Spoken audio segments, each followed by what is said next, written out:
After more than 2 years of anticipation, the Markiplier movie has released to theaters worldwide. But is it any good?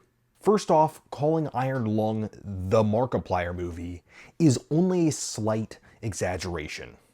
Mark Fischback, which is Markiplier's actual name, is credited as the movie's writer, director, executive editor, and lead actor. He also financed the film personally at around $7 million. With a rap sheet that long, you'd think he should be behind bars. But as we come to find out in the film, there's a fate far worse than time in the slammer. Other notable members of the cast and crew include Iron Lung's game developer, David Szymanski, and cameos from Jacksepticeye and Valkyrie. Markiplier plays a convict. Instead of rotting in prison for the rest of his life, he takes a deal. Trapped inside a grimy submersible called the Iron Lung, he explores the depths of an ocean of blood. The ship he's on is only marginally more seaworthy than the OceanGate Titan. To traverse the blood ocean, Markiplier only has a few tools in his toolkit. Inside his hemosphere, the technical name for his submersible, he has a map, a dial, a joystick, and an X-ray camera. Not much to get by on, but hey, it's better than a Logitech Xbox controller. And like the Titan submersible, the Iron Lung starts leaking and malfunctioning almost immediately. While the film only gives us hints as to what happened, it seems to be set in a post-apocalyptic universe.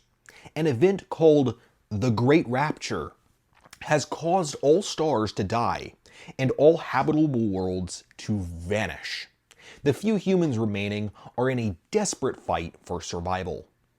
Markiplier's character is sent to explore a world that might have answers as to what happened in the Rapture and how it can be undone.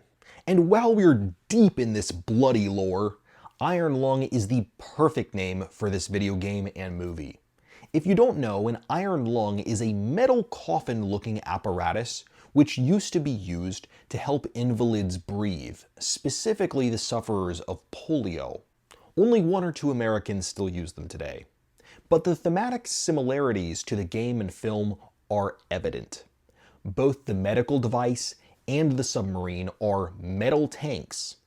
Their occupants are left in on life support until they die. I've intentionally neglected to mention Markiplier's character's name so far. His name is Simon, which isn't random. Like other motifs in the film and video game, Simon is a reference to the Bible. Simon Peter, if you're unfamiliar, is the disciple whom Jesus gives the keys of the kingdom to. It is St. Peter who founded the church. Simon's radio correspondent, Ava, played by Caroline Rose Kaplan, tells him, quote, "This is bigger than us." By the end, Simon internalizes this truth, choosing to save humanity rather than listening to the demons surrounding him. In the same way, St. Peter threw away his life to spread the news of salvation that Jesus Christ offers. Both Simon and his saintly counterpart are washed by the blood, with Markiplier literally swimming in it. Reportedly, he was hospitalized during shooting for an eye infection from all that fake blood.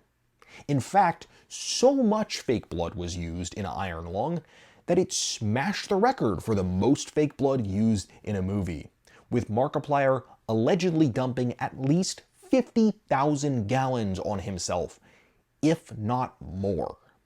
Shot on just $7 million, Iron Lung punches way outside its weight class.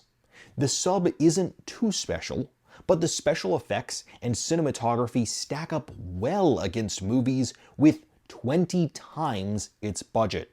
The fake blood really stands out, as does the way it was filmed. One particularly innovative shot views Markiplier through a reflection on a gauge at a nice angle.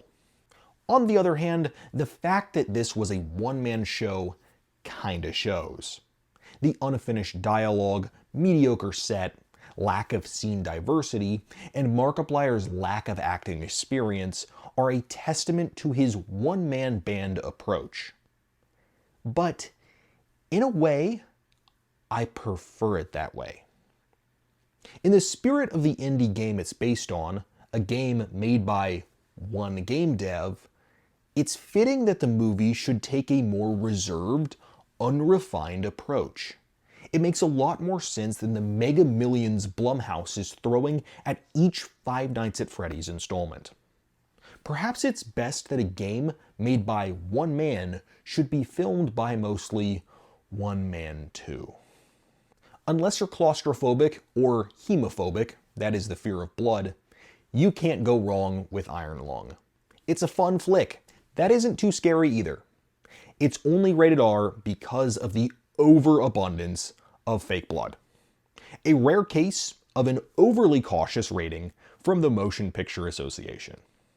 But hey, that's just my opinion.